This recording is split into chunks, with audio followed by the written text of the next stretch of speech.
Hello friends, welcome back to our channel. Friends, వీడియోలో మనం ఈరోజు అన్ని న్యూస్ పేపర్లో వచ్చినటువంటి ఇంపార్టెంట్ ఎడ్యుకేషన్ అప్డేట్స్ ఏందో చూద్దాం. చాలా ఇంట్రెస్టింగ్ అప్డేట్స్ ఉన్నాయి. వీడియోని స్కిప్ చేయకుండా ఎండ్ వరకు చూడండి. చూసే ప్రతి ఒక్కరు వీడియోని ఖచ్చితంగా లైక్ చేయండి. డైలీ 1 to 2 hours వర్క్ చేసి ఇన్ఫర్మేషన్ మీకు అందించడం జరుగుతుంది. చాలామంది మన వీడియోస్ని చూస్తున్నారు కానీ లైక్ చేయట్లేదు. మీరు ఇచ్చేటువంటి లైక్స్ ఒక టైప్ ఆఫ్ ఎంకరేజింగ్గా ఉంటాయి కనుక ప్రతి ఒక్కరు వీడియోని లైక్ చేయండి. ఇది ఎవరికైతే యూజ్ ఉంటుందో వారికి షేర్ చేయండి. అదేవిధంగా సబ్స్క్రైబ్ చేసుకొని చూడండి. రెగ్యులర్గా మీకు జాబ్ అప్డేట్స్ అంతాయి.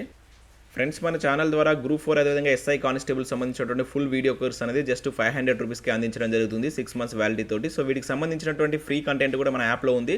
మీరు ఫ్రీ క్లాసెస్ విన్న తర్వాత నచ్చితేనే వీటికి సంబంధించిన కోర్స్ అయితే తీసుకోండి. టాప్ మోస్ట్ ఫ్యాకల్టీ చేత క్లాస్ అయితే చెప్పించడం జరిగింది. Last 6 months important current affair PDF కూడా మన యాప్లో అందుబాటులో ఉంది. పర్ మంత్కి అయితే 20 రూపీస్ చొప్పున చెల్లించి మీరు దీనికి సంబంధించిన పీడిఎఫ్ తీసుకోవచ్చు. శాంపిల్ పీడిఎఫ్ కూడా యాప్లో ఉంటుంది. మీరు శాంపిల్ పీడిఎఫ్ చూసిన తర్వాత నచ్చితే దీనికి సంబంధించిన పీడిఎఫ్ తీసుకోండి. ఇంకా దాంతోపాటుగా టెస్ట్ సిరీస్ వచ్చేసి మీకు రాబోయేటువంటి ఎస్ఐ కానిస్టేబుల్ ప్రిలిమ్స్కి యూజ్ అయ్యే విధంగా, ఇంకా ఇతర ఎగ్జామ్స్ యూజ్ అయ్యే విధంగా తెలంగాణ చరిత్ర 99 రూపాయలకే మీకు అందించడం జరుగుతుంది. 1500 బిట్స్ అప్లికేషన్ అండ్ డైరెక్ట్ మెథడ్స్లో ఉండడం జరుగుతుంది. అదేవిధంగా తెలంగాణ ఉద్యమ చరిత్రకు సంబంధించి 3000 బిట్స్ 150 రూపీస్ తోటి చాప్టర్ వైజ్గా అప్లికేషన్ అండ్ డైరెక్ట్ మెథడ్లో క్వశ్చన్స్ అయితే ఉంటాయి. ఇంట్రెస్టెడ్ క్యాండిడేట్స్ ఎవరైనా ఉంటే యాప్ డౌన్లోడ్ చేసుకొని వీటిని తీసుకోండి.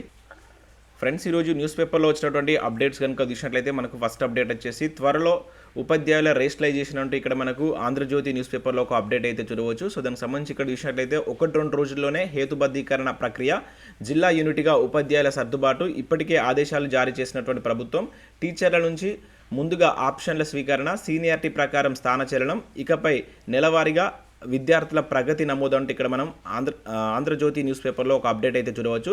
సో దీనికి సంబంధించిన ఇన్ఫర్మేషన్ చూసినట్లయితే రాష్ట్రంలో త్వరలో ఉపాధ్యాయుల హేతుబద్ధీకరణ జరగనుంది. ఖాళీగా ఉన్నటువంటి ఉపాధ్యాయ పోస్టులను భర్తీ చేయాలనే నిర్ణయించినటువంటి ప్రభుత్వం ఖాళీల విషయంలో స్పష్టత కోసం ముందుగా రేషనలైజేషన్ చేపట్టాలని భావిస్తుంది. ఆ తర్వాతే పోస్టులను భర్తీ చేయనుంది. 1-2 రోజుల్లో హేతుబద్ధీకరణ ప్రక్రియ నమోదు కానుంది. రేషనలైజేషన్లో భాగంగా జిల్లా యూనిట్గా ఉపాధ్యాయులను ఎక్కడికక్కడ సర్దుబాటు చేయనున్నారు. రాష్ట్రంలో పెద్ద సంఖ్యలో టీచర్ పోస్టులు ఖాళీగా ఉన్నా వీటిని భర్తీ చేయాలంటే కొన్ని సాంకేతిక ఇబ్బందులు తలెత్తుతున్నాయి. సో ముఖ్యంగా కొన్ని పాఠశాలల్లో ఎక్కువ మంది విద్యార్థులు ఉండి తక్కువ సంఖ్యలో టీచర్లు ఉన్నారు. మరికొన్ని పాఠశాలల్లో విద్యార్థుల సంఖ్య తక్కువగా ఉండి ఉపాధ్యాయుల సంఖ్య ఎక్కువగా ఉంది. సో దీంతో విద్యార్థులకు సరైన బోధన సాగడం లేదు. సో ఈ విషయాన్ని దృష్టిలో ఉంచుకొని ఉపాధ్యాయుల హేతుబద్ధీకరణ నిర్వహించాలని ప్రభుత్వం గత కొంతకాలంగా ప్రయత్నిస్తుంది. అయితే కరోనా కారణంగా గత 2 ఏళ్లుగా పాఠశాలలు సరిగా నడవకపోవడంతో ఈ విషయాన్ని పక్కన పెట్టారు. కానీ హేతుబద్ధీకరణకు సంబంధించి అధికారులు ఇప్పటికే పూర్తి స్థాయి సమాచారాన్ని సేకరించి సిద్ధంగా ఉంచారు.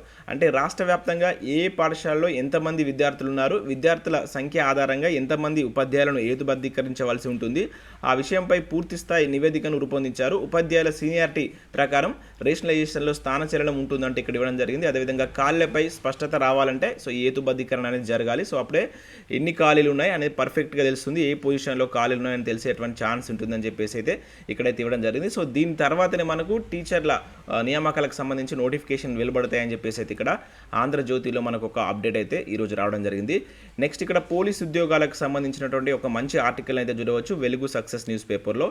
నెగిటివ్ మార్కులతో జాగ్రత్త అనే టైటిల్ తోటి ఇక్కడ ఒక న్యూస్ ఈరోజు మనకు పృథ్వీ ఐఏఎస్ స్టడీ సర్కిల్కి సంబంధించినటువంటి సార్ దీనికి సంబంధించినటువంటి ఒక ఆర్టికల్ అయితే ఇచ్చారు. ఇక్కడ విషయంలో అయితే నెగిటివ్ మార్కులతో మనకు ఆగస్టు 7న ఎస్ఐ కావచ్చు, ఆగస్టు 21న కానిస్టేబుల్ ఎగ్జామ్స్ నిర్వహించనున్నారు.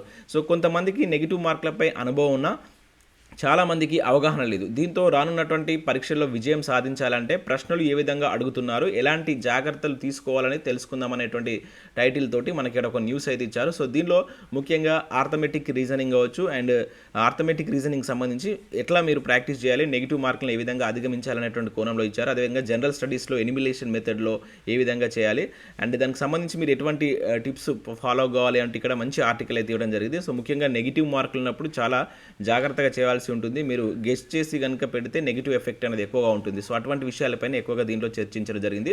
సో వీలైతే దీని ఇట్లా మీరు స్క్రీన్ షాట్ తీసుకోండి, లేదంటే వెలుగు సక్సెస్ న్యూస్ పేపర్ మనకు వెలుగు పేపర్ ఉంది కదా, దాన్ని ఒకసారి మీరు ఆన్లైన్లో సెర్చ్ చేసినట్లయితే వస్తుంది. అక్కడ నుంచి డౌన్లోడ్ చేసుకుని చదవండి. లెంతీ ఆర్టికల్ కనుక నేను ఇక్కడ మొత్తం చదవలేకపోతున్నాను. 100% మీకు ఈజ్ యూజ్ ఉంటుంది. నెగిటివ్ మార్క్స్కి సంబంధించిన ఎగ్జామ్ రాసేటప్పుడు కొన్ని జాగ్రత్తలు తీసుకోవాల్సిన అవసరం అయితే ఉంటుంది. సో నెక్స్ట్ ఇక్కడ విషయాలైతే జేఎల్ఎంకి సంబంధించినటువంటి ఒక అప్డేట్ చూడవచ్చు. సెల్ ఫోన్లలో సమాధానాలు అంటూ ఇక్కడ ఈనాడు న్యూస్ పేపర్లో ఒక అప్డేట్ అయితే ఇచ్చారు. లైన్మెన్ ఉద్యోగ పరీక్షల్లో గోల్మాల్, లక్షలు వసూలు చేసిన విద్యుత్ శాఖ సిబ్బంది ఏడీఈ ఇద్దరు లైన్మెన్లు అరెస్టు, పోలీసు అదుపులో మరో ఇద్దరు అధికారులు అంటే ఇక్కడ చూడవచ్చు. సో ఇన్ఫర్మేషన్ చూసినట్టయితే విద్యుత్ శాఖలో జూనియర్ లైన్మెన్ ఉద్యోగాలు ఇప్పిస్తామని పలువురు లక్షల రూపాయలు దండుకున్నటువంటి వ్యవహారం బయటపడింది. ఈ నెల 17న నిర్వహించినటువంటి పరీక్ష రాసినటువంటి అభ్యర్థులు వారు సెల్ ఫోన్ల ద్వారా సమాధానాలు పంపినట్లు పోలీసుల దృష్టికి వచ్చింది. గట్కేసర్లో పరీక్షా కేంద్రంలో ఫోన్ సందేశాలు చూస్తూ పరీక్ష రాస్తున్నటువంటి ఒక అభ్యర్థిని గుర్తించినటువంటి అధికారులు పోలీసుకు సమాచారం ఇచ్చారు. సో తమకు ఫోన్ ద్వారా సమాధానం రాలేదని, డబ్బులు తిరిగి ఇవ్వడానికి నిరాకరించారని మరో అభ్యర్థి అంబర్పేట పోలీసులకు ఫిర్యాదు చేశారు. సో దీంతో ఈ అంశంపై దర్యాప్తు చేయగా ముగ్గురు విద్యుత్ శాఖ అధికారులు, ఇద్దరు లైన్మెన్లకు ఈ దందాలో ప్రమేయం ఉన్నట్లు బయటపడిందంటే ఇక్కడ చూడవచ్చు. పరీక్ష గదిలో సెల్ ఫోన్ల రహస్యంగా తీసుకెళ్తే సమాధానాలు పంపిస్తామంటూ వారు అభ్యర్థులతో ఒప్పందం కుదుర్చుకున్నారు. సో పట్టుబడిన అభ్యర్థులు పోలీసులకు ఈ విషయాన్ని వివరించారని చెప్పేసి ఇక్కడ ఇవ్వడం జరిగింది. ఇంకొక దగ్గర చూసినట్లయితే 5 లక్షలు ఇస్తే ఉద్యోగం ఇస్తామని చెప్పేసి విద్యుత్ శాఖలో ఉన్నటువంటి అధికారులు కూడా లైన్మెన్ కావచ్చు, ఇంకా వేరే అధికారులు సో ఎవరైతే అభ్యర్థులు ఉంటారో వారి దగ్గర ఈ పైసలు తీసుకున్నట్టుగా కూడా ఇవ్వడం జరిగింది. ఇది లైన్మెన్ మనకు రీసెంట్గా జరిగినటువంటి టీఎస్ఎస్బీడీసీఎల్ లైన్మెన్ ఉద్యోగాలనే కదా మనకు 1000 ఉద్యోగాలకు సంబంధించి నోటిఫికేషన్ వచ్చింది. సో దానిలో ఇటువంటి అవకతవకలు జరిగాయంటూ మనకు ఈనాడు న్యూస్ పేపర్లో ఒక అప్డేట్ అయితే రావడం జరిగింది.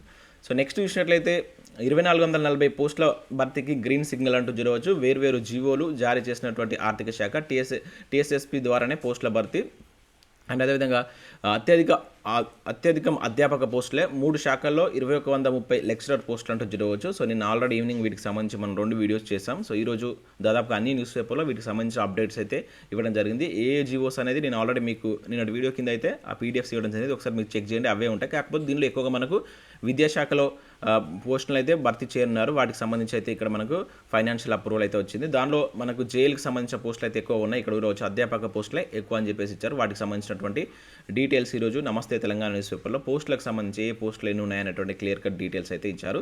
సో వీటికి సంబంధించి అర్హతల గురించి కొంతమంది అయితే అడిగారు. సో వీటికి సంబంధించి మనకు అతి త్వరలోనే నోటిఫికేషన్ వచ్చే అవకాశాలు అయితే ఉన్నాయి. సో అప్పుడు మనకు దీనికి సంబంధించి క్లియర్ ఇన్ఫర్మేషన్ అయితే తెలుస్తుంది. సో అప్పుడు వీలైతే ఆ వివరాలు తెలుసుకొని సో ముందు ఒక వీడియో చేసేటువంటి ప్రయత్నం చేస్తాను. ముఖ్యంగా అర్హతలు ఏముంటాయి, సిలబస్ ఏముండవచ్చు, దీనిలో ఏ పోస్టులకు సంబంధించి ఎట్లా ఉంటుందనేది ఒక వీడియో చేసే ప్రయత్నం అయితే చేస్తాను.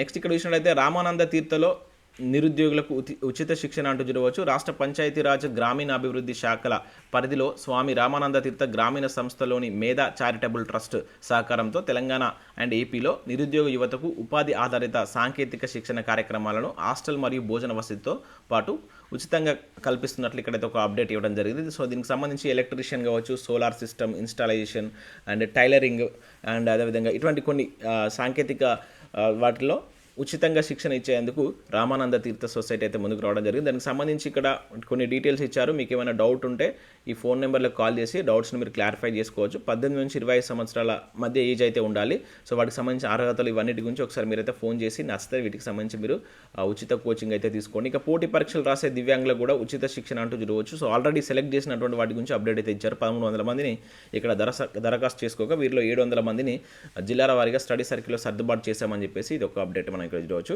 ఇక నెక్స్ట్ మనకి ఇక్కడ ఎడ్యుకేషన్కి సంబంధించినటువంటి మరొక ఆర్టికల్. సో మనకు భారత సమైక్యలో హైదరాబాద్ విలీనం, ఆపరేషన్ పోలోకి సంబంధించినటువంటి డీటెయిల్స్, అదేవిధంగా జాయిన్ ఇండియా ఉద్యమం, తెలంగాణ మూవ్మెంట్లో భాగంగా జాయిన్ ఇండియా ఉద్యమం కావచ్చు, ఆపరేషన్ పోలో ముందు సంఘటనలో ఆపరేషన్ పోలోకి సంబంధించినటువంటి డీటెయిల్స్ తోటి ఒక ఆర్టికల్ మనకి ఇక్కడ మన తెలంగాణ న్యూస్ పేపర్లో అయితే చూడవచ్చు. నెక్స్ట్ ఫుడ్ సేఫ్టీ ఆఫీసర్ అంటూ చూడవచ్చు. సో మనకు టీఎస్పీఎస్సీ నుంచి నిన్న ఫుడ్ సేఫ్టీ ఎఫ్ఎస్ఓ ఆఫీసర్లకు సంబంధించిన నోటిఫికేషన్ అయితే రావడం జరిగింది. సో దీనికి సంబంధించి మనం ఆల్రెడీ వీడియో చేసాం. చాలామంది దీనికి సంబంధించి ఎలిజిబిలిటీ మీద డౌట్స్ అయితే అడిగారు. సో ఒకటి ఏంటంటే మనకు నోటిఫికేషన్లో ఏవైతే ఎలిజిబిలిటీ ఇచ్చారో వాళ్ళకు మాత్రమే ఛాన్స్ ఉంటుంది. కొంతమంది బీ ఫార్మసీ ఇంకా ఏదేదో కొన్ని కామెంట్లు అయితే చేశారు. సో మనకు మీరు ఒకటే అక్కడ నోటిఫికేషన్లో చాలా ఇచ్చారు. ఒక 4-5 క్వాలిఫికేషన్స్ అయితే ఇవ్వడం జరిగింది. దానిలో మీకు ఏదైనా ఉంటే అప్లై చేసుకోండి. మిగతా వాటి గురించి అఫీషియల్గా మనకైతే తెలియదు. సో మనం టీఎస్పీఎస్సీకి మీరు ఏమైనా డౌట్ ఉంటే మెసేజ్ చేయవచ్చు. మనకు వెబ్సైట్లోకి వెళ్తే అక్కడ మెయిల్ ఐడి ఉంటుంది, అక్కడి నుంచి మీరు మెసేజ్ చేసి తెలుసుకోవచ్చు. సో ఇది దానికి సంబంధించి చాలామంది ఎలిజిబిలిటీ మీద డౌట్ అయితే అడగడం జరిగింది. మీరు ఒకసారి నోటిఫికేషన్ చూడండి, దానిలో మీకు ఉంటే అప్లై చేసుకోండి. అక్కడ 4 నుంచి 5 క్వాలిఫికేషన్ల వాళ్ళు అప్లై చేసుకోవచ్చు అని చెప్పేసి ఇవ్వడం జరిగింది. సో మరొక నోటిఫికేషన్ కూడా ఇక్కడ చూడవచ్చు. నాగపూర్లో ఉన్నటువంటి ఆయిల్ ఇండియా ఇన్స్టిట్యూషన్ నుంచి కూడా ఒక నోటిఫికేషన్ రిలీజ్ అయినట్టు ఇక్కడ ఒక అప్డేట్ చూడవచ్చు. సో ఇవి మనకు వివిధ న్యూస్ పేపర్లో వచ్చినటువంటి ఇంపార్టెంట్ ఎడ్యుకేషన్ అప్డేట్స్. వీడియో నచ్చితే లైక్ చేసి మీ ఫ్రెండ్స్ అండ్ ఫ్యామిలీకి షేర్ చేయండి. Thanks for watching. Thank you ఎవరు.